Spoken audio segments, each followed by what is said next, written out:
50 famous stories, 런던 시장과 고양이, Whittington and his cat. Chapter 1, The City. There was a little boy whose name was Richard Whittington. Everybody called him Dick. His father and mother had died when he was only a baby, and the people who took care of him were very poor. Sometimes he had no breakfast, sometimes he had no dinner. The people in Dick's town liked to talk about London. No one had ever been to the great city, but they seemed to know all about the wonderful things there. They said nobody was hungry there, and the streets were all paved with gold. Dick listened to these stories and wished that he could go to London. One day, a big wagon drove into the little town. Dick saw the wagon standing by the inn. He thought that it must be going to the fine city of London. When the driver came out and was ready to start, the boy ran up and asked him if he might walk beside the wagon. The driver asked him some questions, and he told him that he might do as he liked. It was a long walk for the poor little boy, but he came to the city of London. He ran as fast as he could from one street to another, trying to find the streets covered with gold. He thought that if he found a piece of gold in a street, he could buy a lot of things he wanted. At last he became so hungry that he began to ask everyone he saw to give him a penny to buy something to eat. "Go to work, you idle fellow," said some of them. The rest passed him by without even looking. "I wish I could go to work," said Dick. Chapter 2, The Kitchen. Soon Dick became so hungry and tired that he could go no further. He sat down by the door of a fine house and wished that he was back again in the little town where he was born. The cook maid was just making dinner, saw him and spoke him.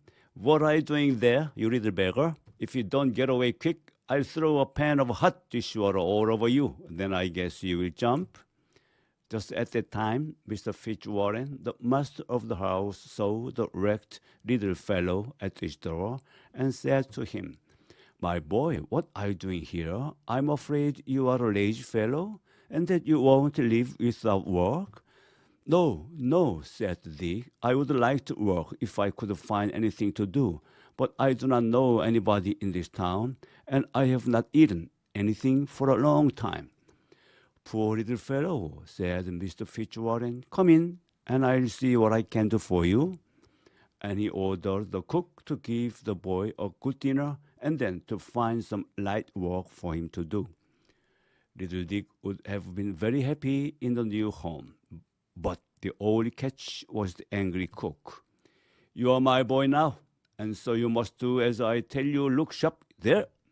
Make the fires, carry out the ashes, wash these dishes, sweep the floor, bring in the wood. Oh, what a lazy fellow you are." And then she would box ears or beat him with the broomstick.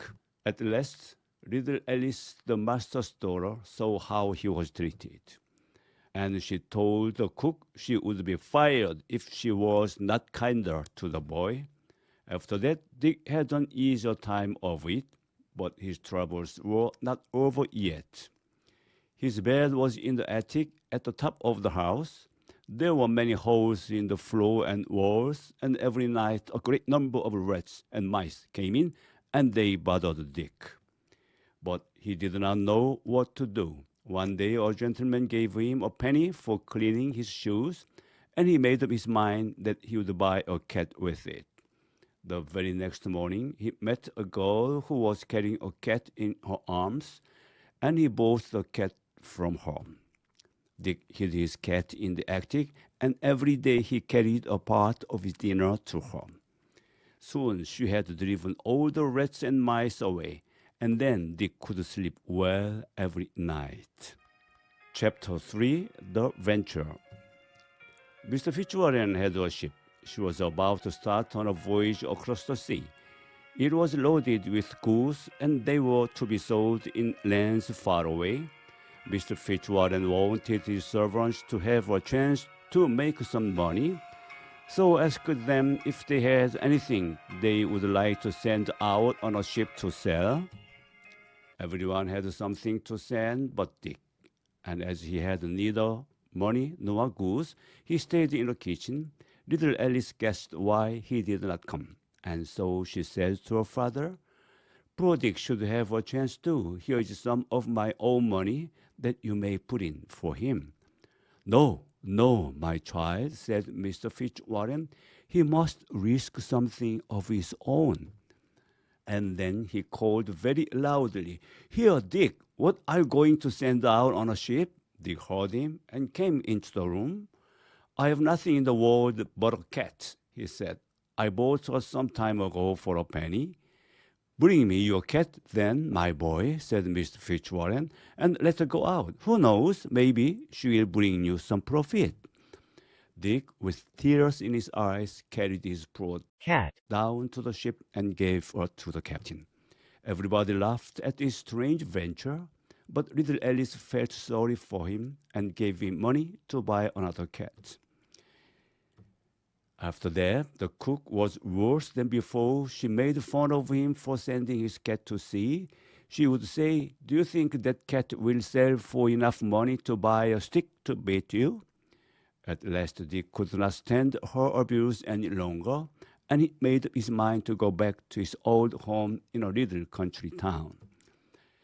So he left very early on All Saints' Day. He walked to a place called Holloway and sat down on a stone. The stone is now called Whittington's Stone. He was very sad there and wondered which way he should go. Then he heard the bells ringing at the Bow Church far away. He listened. They seemed to say to him, "Turn again, Whittington, 3 times Lord Mayor of London." Well, well, he said to himself, "I would put up with almost everything to be Lord Mayor of London when I grow up. I think I'll go back and let the old cook hit and scold me as much as she pleases." Dick go back, and he was lucky enough to get into the kitchen and set about his work before the cook came downstairs to get breakfast. Chapter 4, The Cat. Mr. Fitzwarren's ship made a long voyage. At last she reached a strange land on the other side of the sea. The people had never seen any white men before, and they came to buy the fine things which the ship carried. The captain wanted very much to trade with the king of the country, and soon the king sent a word for him to come to the palace and see him. The captain did so. The king and the queen welcomed him very kindly, and soon many dishes were brought in for dinner. As soon as they started their meal, an army of rats and mice rushed in and devoured all the meat. The captain wondered at this, and he asked if so many rats and mice didn't bother them. "Oh, yes," was the answer. "The king would give half his treasure to get rid of them."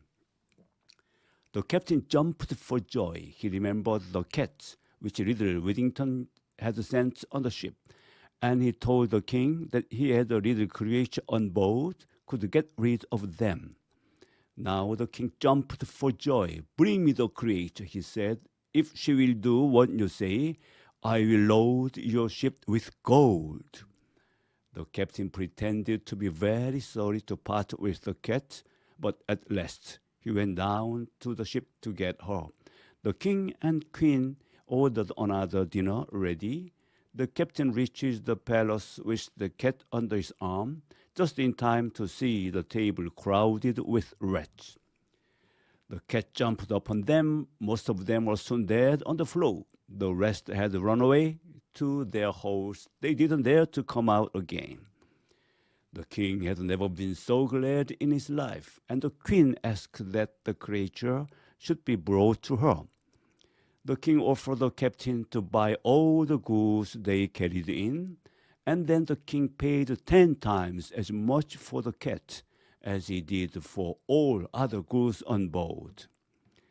The captain was very glad. He bade the king and queen goodbye, and the very next day set sail for England. Chapter 5, The Fortune. One morning, Mr. Fitzwarren was sitting at his desk in his office. He heard someone tap softly at his door. Mr. Fitzwarren jumped up quickly and opened the door. The captain of the vessel was holding a box of jewels. He told the story of the cat. He showed a present from the king and queen for poor Dick as a payment for the cat. As soon as Mr. Fitzwarren heard this, he called out to his servants, "Go send him in and tell him of this fame. Please call him Mr. Whittington by name." Dick was washing the dishes when a servant told him to go to the office. Mr. Fitzwarren ordered a chair to be set for him. The boy began to think that they were making fun of him. "Mr. Whittington," said Mr. Fitzwarren, "this is no joke at all. The captain has sold your cat. In return for her, he has brought you more riches than I have in the whole world." Then he opened the box of jewels and showed Dick his treasures. The poor boy did not know what to do. He asked his master to take a part of it, but Mr. Fitzwarren said, "No, it is all yours, and I'm sure that you will make good use of it."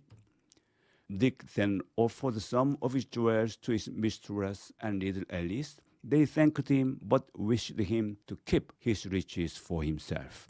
But he was too kind-hearted to keep everything for himself. He gave nice presents to the captain and the sailors, and to the servants in Mr. Fitzwarren's house.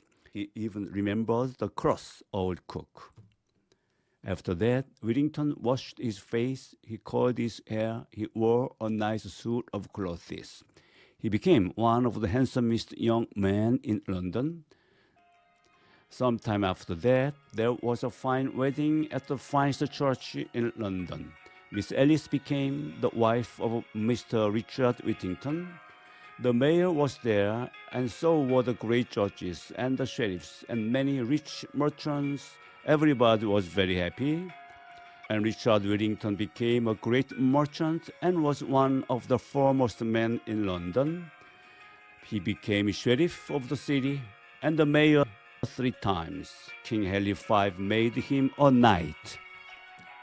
He built the famous Newgate prison in London. There was a stone figure in front of the prison. It is a statue of Richard Whittington and his cats. For 300 years, everyone who visited London went to see this statue.